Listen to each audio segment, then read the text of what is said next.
Donc, salut à tous. Aujourd'hui, je suppose vous avez décidé certainement d'étudier en Chine.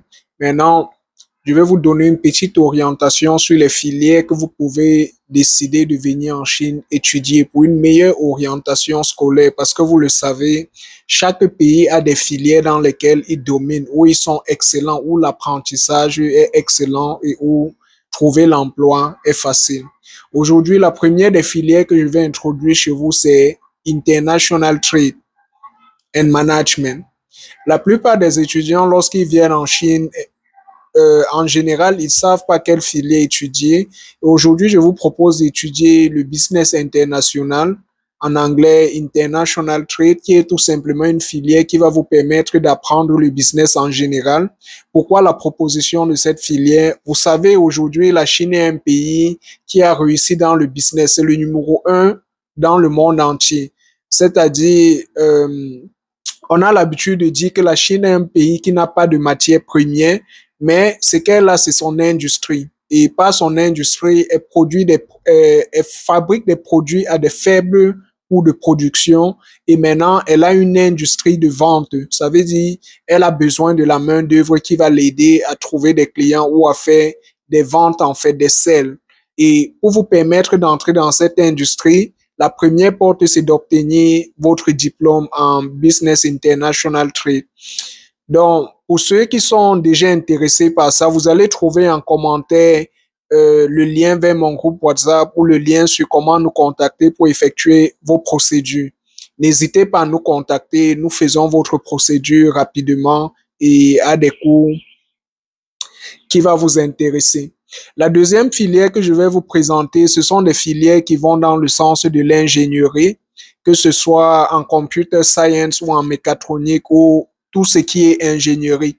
Pourquoi cela? Parce que vous vous doutez bien que du fait, de par la structure de la Chine, du fait qu'elle réussit énormément dans l'industrie, parce qu'elle produit à de faibles coûts. Et vous savez, dans le processus de fabrication ou de production, on fait on a besoin, par exemple, de mécanique pour pouvoir fabriquer des matériaux de toutes sortes de formes. On a besoin de l'électronique pour pouvoir contrôler. Et en général, quand on mélange la mécanique et la mécatronique et l'électronique, on a ce qu'on appelle la mécatronique, ce qui est l'une des choses que vous pouvez déjà mettre dans votre panier.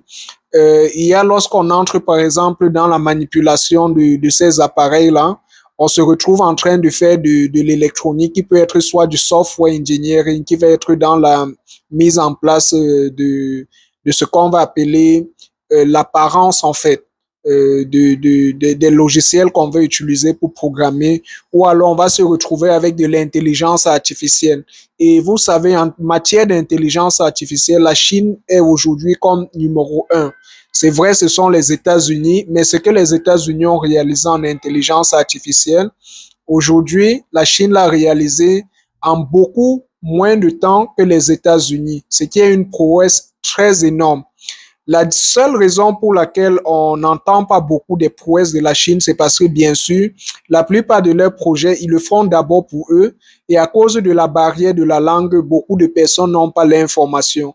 Mais si vous parlez chinois, vous auriez toutes ces informations.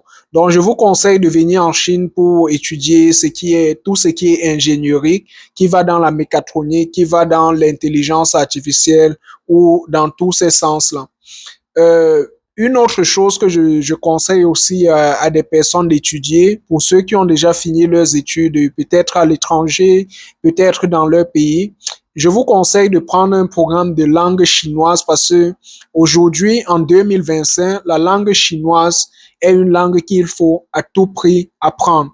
Je répète, la langue chinoise est une langue qu'il faut à tout prix apprendre. Pourquoi apprendre la langue chinoise? Parce que c'est une langue qui vous apporte les opportunités aujourd'hui. Beaucoup de personnes viennent en Chine étudier, mais ils se contentent d'étudier juste en anglais et puis ils sont passés. Et moi, aujourd'hui, j'ai envie de conseiller déjà à ceux qui sont en Chine ou ceux qui pensent à venir en Chine. Lorsque vous arrivez en Chine, pensez à prendre premièrement une année de langue chinoise. Apprenez la langue chinoise, elle va vous ouvrir beaucoup de portes, non seulement dans le domaine le domaine dans lequel vous êtes orienté, euh, que ce soit en termes des affaires, du business, des relations entre la Chine et les pays africains ou les pays d'Europe. Ils ont besoin des personnes qui comprennent les codes du, les codes du business et qui sont capables de s'exprimer dans leur langage. Vous voyez, lorsque vous faites du business, c'est vrai, on peut utiliser des objets comme des logiciels pour traduire rapidement, mais c'est toujours plus fluide lorsque on discute avec des personnes qui peuvent s'exprimer directement dans notre langage. Et dans beaucoup de projets, que ce soit entre la Chine et nombreux des pays africains, ils ont besoin des traducteurs qui vont venir traduire. Mais ils n'ont pas besoin des traducteurs qui vont uniquement traduire. Ils ont besoin des traducteurs qui sont spécialisés dans ces domaines-là. Je vais prendre un exemple. Si on vient réaliser un projet, peut-être en agriculture, ils ont besoin de traducteurs qui sont spécialisés en agriculture. Ce qui fait que du coup, un traducteur simple ne fera pas le poids face à vous de toutes les façons. Donc, je vous conseille de prendre des cours de langue chinoise et nous avons des programmes de bourse qui peuvent vous permettre de d'obtenir ces formations-là. Vous pouvez nous contacter, regardez en commentaire, vous allez avoir toutes les informations ou vous pouvez visiter aussi notre site internet tripstudy.cn www.tripstudy.cn. Ça s'affiche sur votre écran et vous pouvez également le trouver en commentaire. Donc, abonnez-vous déjà pour obtenir nos nouvelles vidéos chaque fois.